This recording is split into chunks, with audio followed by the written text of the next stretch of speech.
Reed Cowan grew up in the quirkiest corner of the universe.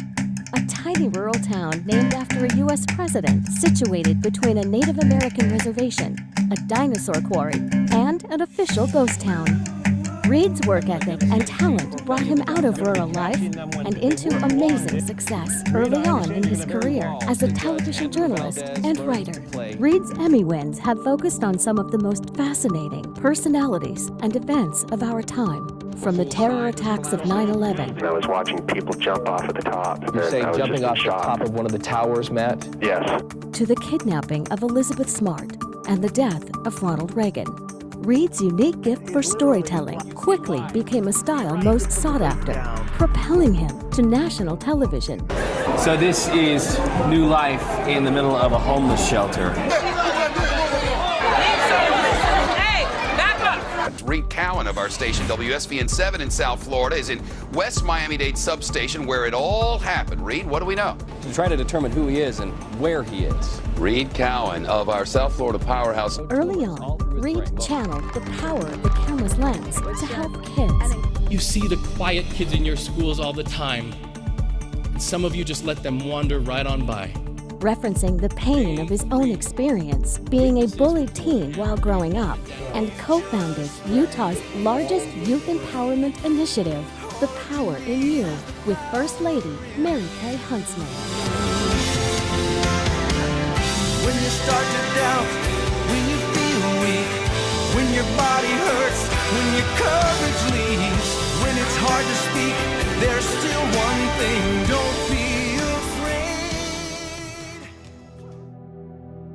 But despite early triumphs, Reed faced a sudden tragedy that would reshape his life. It's a parent's worst nightmare, no doubt, Carrie. The child was just innocently playing on a swing set in the family's backyard. A 4-year-old boy is dead tonight. Somehow he got caught up in a swing set and he couldn't get himself free. We have a sad story that has hit our ABC4 News family very hard today. Our reporter, Reed Cowan, lost his little boy Wesley last night in a tragic backyard accident. Wesley was 4 years old and he was frequently here in our newsroom with his dad. Our deepest sympathies go out to Reed Cowan and his family. In an instant, the journalist who had spent his life chasing the story became the story. You are the gift I have to give back, and I don't want to. That child was my identity. That child was the way I defined myself. That child was my purpose. Who am I?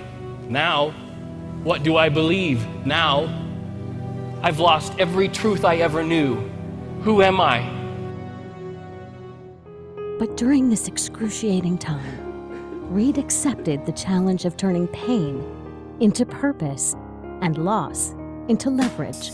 And I started to say to myself, I can take Wesley's name and I can build schools in his name all over the world, and I can do something. I am not my tragedy, I began to tell myself. I am not my negative circumstance. I am not the dark days that are those that followed Wesley's funeral. I can do something in this world, and I can do it now. And I, through doing so, will always be Wesley Cowan's father. In the first year after Wesley's death, Reed learned the alchemy of loss and raised enough money to open a school named after his son in Kenya for AIDS orphans. To date, in memory of Wesley, Reed and his family have built dozens of schools, water treatment facilities, and medical clinics that will save the lives of Kenyan AIDS orphans for countless generations. Reed's creative work has appeared in feature films, network television, and printed all over the globe. Some of the greatest luminaries of our time have hailed Reed's unique voice as courageous, inspiring, captivating, remarkable, engaging, and jet fuel for the soul.